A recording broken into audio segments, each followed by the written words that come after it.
आकाशाच्या ठाई चंद्र सूर्य तारा, सूक्ष्माचा फेरा सर्वा ठाई. बिंदुस्थान तेथे रंभरंध्र ज्योती, तेथ योगी वसती दिवस रात्र. ज्ञानदेव म्हणे सर्वची हे शून्य, वस्तू परिपूर्ण सर्वा ठाई. माऊली ज्ञानेश्वर महाराज की जय. एक तरी ओवी अनुभवावी या ज्ञानयज्ञात आपण श्रीमद भगवद्गीता अध्याय 7 त्यातला श्लोक क्रमांक 30 आणि माऊलींनी ज्ञानेश्वरी अध्याय 7 या श्लोकवर केलेलं भाष्य ओवी क्रमांक 198 याचा आज आपण चिंतन करणार आहोत. साधी भूतादी दैवम माम साधी यज्ञम च ये विदु, प्रयाण काले पीच माम ते विदुर्युक्त चेतसः. आयुष्यभर इंद्रियांना आम्ही जे वळण लावू त्याच पद्धतीनं इंद्रिय अंतिम श्वासाच्या वेळेस वर्तत असतात किंवा वागत असतात. आयुष्यभर अध्यात्माचं नावच घेतलं नाही आणि शेवटी राम म्हणलं तर जाणारा राम म्हणूच शकत नाही महाराज. पहिली गोष्ट, राम नावाशी त्यानं समीपता साधलीच नाही, त्या मार्गालाच गेला नाही. तर कान, बहिरे झालेले कान अंतिम समयी जरी ऐकू आलं नाही, होटांचं हालचाल राम म्हणत असताना स्पष्ट जाणवलं नाही, तरी आंतरचेतना जी आहे ती जर प्रभावित झालेली असेल तर पटकन त्या नामाचा विसर पडलेला असला तरी ते चित्तामध्ये येतं, ते रूपही येतं. पण त्याकरता साधना आयुष्यभराची असावी लागते महाराज. कृष्ण भावना भावित झालेलंच असावं लागतं, कारण कृष्ण भावना भावित झालेला मनुष्य हा नित्यदास असतो भगवंताचा. भगवंताच्या नामाचा त्याला कधीच विसर पडत नाही, विस्मरण कधीच होत नाही. आणि नित्य दास्यत्व घेतलेलं असल्यामुळे, सतत भगवंताच्या समीप असल्यामुळं स्वस्वरूपाची जाण अनायास येते. कारण हे जे चाललेलं सृष्टीचक्र आहे हे त्याच्या बळानं चाललेलं आहे, त्याच्या आधिपत्याखाली चाललेलं आहे.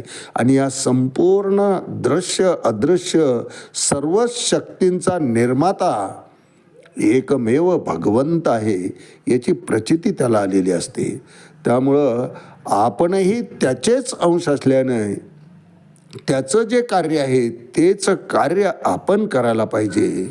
हा साक्षात्कार कृष्ण भावना भावित झाल्यावरच होत असतो. आणि कृष्ण भावना भावित मनुष्य तेव्हाच होतो ज्यावेळेस संगत तशाच माणसाची लागते. अहो साधं आहे ना, जे व्यसन असेल, व्यसनी माणसाच्या शेजारी बसलं की तेच व्यसन कालांतरानं होईना तुमच्यामध्ये ते बरोबर प्रवेश घेतच.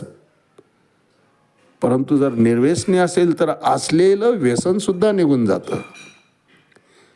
दुराचारी माणसाच्या शेजारी बसलं तर तसंच घडलं. बैसता चोरापाशी तैशीच होय बुद्धी, देखता चिंदी मन धावे. तुकोबारायांचं प्रमाण आहे. व्यभिचारी स्त्रीच्या सहवासात गेला तर व्यभिचारच चित्तामध्ये राहणार.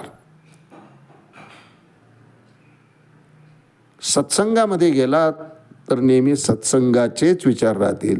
म्हणून कृष्ण भावना भावित माणसाचा संग लाभला तर त्याच्या संघामध्ये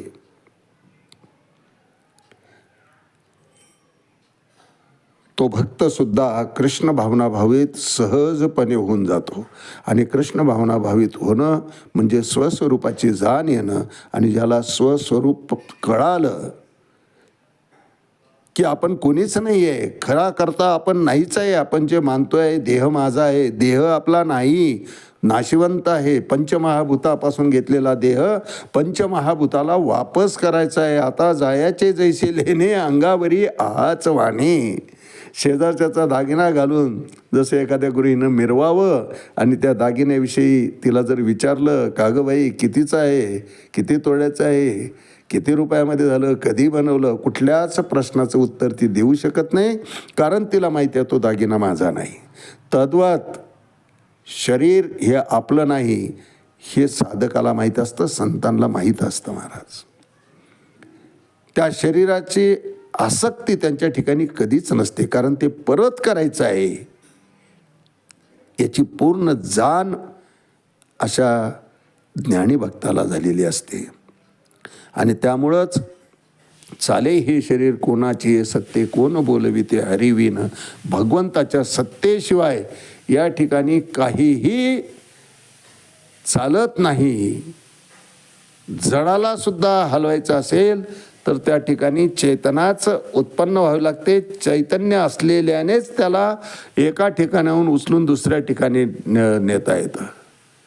त्यातलं स्थित्यंतर, त्यातलं बदल, त्यातलं स्थलांतर हे चैतन्य शक्तीशिवाय होत नाही. मग राहिली अभिमानाची गोष्ट, ती कशी साध्य जाईल? राहिला अभिमान मग कुठे? माणसाची देव चालवी अहंता मीची एक करता म्हणू नये. आपण करते आहोत याचा उच्चार सुद्धा करायचा नाही. कर्त समजणं तर लांबच आहे महाराज, कारण खरे करते आपण नाही हे सत्संगानेच होतं, ईश्वर कृपेनंच कळतं. ईश्वराला कळण्याकरता सुद्धा तशी संगत असावी लागते, तशी गुरु कृपा व्हावी लागते आणि ईश कृपा ही तेवढ्याच प्रमाणात व्हावी लागते, तरच तो कळतो. एरवी जे काही आम्ही प्रयत्न करतो ते सगळे निष्फळ आहेत. नश्वराच्या मागं आम्ही लागलेलो आहे, ईश्वराला विसरून गेलेलो आहे. ईश्वराचे साक्ष पटायची असेल, ईश्वराची सत्यता पटायची असेल तर कृष्ण भावना भावित झालेल्या माणसाच्या संग राहावं. त्याच्या संगतीनंच काय तो परिणाम होईल. आणि एकदा जर ती संगत मिळाली की भगवंत कृपा होतेच होते महाराज. म्हणून तर आर्त जिज्ञासू, अर्थार्थी आणि ज्ञानी हे चारी भगवंताचे भक्त असताना सुद्धा अध्यात्माच्या दृष्टीनं त्यांना अभक्त म्हटलेलं आहे. सातत्य त्यांनी जर ठेवलं त्यांच्या भक्तीमध्ये तर ईश्वराची कृपा होऊन ते ज्ञानी भक्त ब्रह्मतत्वाशी एकरूप होऊन भगवंताच्या स्वरूपामध्ये आपलं स्वरूप पूर्णपणे मिसळून एकरूप होऊन अद्वैत भाव निर्माण होऊन आपल्या स्वतःची दशा, जीवदशा, त्यातून ते मुक्त होत असतात. प्रयाण कालेपीच मामते विदुरुक्त चेतसा. भगवंत सांगतात की असं सातत्य आयुष्यभर जर असेल, सतत इंद्रियांना तीच सवय असेल तर अंतकाळी निश्चित ते माझ्याच नामस्मरण करतील, माझ्याच नावाचा जप करतील, माझंच रूप त्यांच्या डोळ्यापुढे राहील. कारण सत्वगुणानं त्यांनी जीवन जगलेलं असतं आणि सत्वगुणामध्ये जेव्हा अंत होतो, मरण येतं, त्यावेळेस सत्वगुण हा सुखाशी बांधलेला असतो महाराज. मग स्वर्गादी सुख त्या ठिकाणी प्राप्त होतात. रजोगुणात असेल तर पुन्हा पुनरपी जननम पुनरपी मरणम, पुन्हा हे संसाराचा धुरा उचलावा लागतो. आणि तमोगुण असेल तर स्वतःचा उद्धार तर सोडाच, जगताचा सुद्धा उद्धार करण्याचा विचार कधी मनात येत नाही आणि साहजिकच त्यामुळे तीच गती त्याला पुढं प्राप्ती होते. तान अहम द्विषतः क्रूडान संसारेषु नराधमान क्षिपामी अजस्रम अशुभान आसुरे शैव योनिशी. अशा आसुरी योनीमध्ये ते आणखी खाली खाली खाली जन्माला जातात. अधपतन त्यांचं होत असतं. अधपतन होऊ नये असं जर वाटत असेल तर सत्वगुणातून सुद्धा निर्गुणामध्ये जाता यायला पाहिजे. 7व्या अध्यायाच्या शेवटी भगवंताने तेच सांगितलं आहे. कारण अर्जुन विचारतो, कै त्रिलिंगान गुणान अतितोन भवती वरो किमाचारा कथम चेतान त्रिगुणान अतिवर्तते. ते 14व्या अध्यायाच्या शेवटी सांगितलेलं आहे. अर्जुनाने विचारलेला आहे प्रश्न. त्यावेळेस भगवंत सांगतात की ब्रह्मज्ञानी हो, ब्रह्मज्ञानी झालास की सिद्ध अवस्था प्राप्त होते. आणि ही सिद्ध अवस्था म्हणजेच मुक्ताची अवस्था आहे.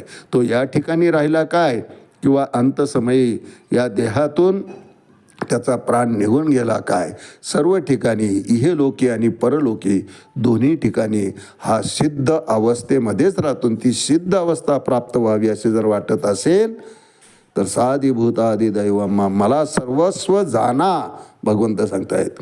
यावर भाष्य करताना माऊली 7वा अध्याय 198 क्रमांकाच्या ओळीत म्हणतात, एरवी अवधानाचे नि वहिलेपणे नाना प्रमेयाचे उमाने काय श्रवणाचे ने अंगवने बोलवला हाती.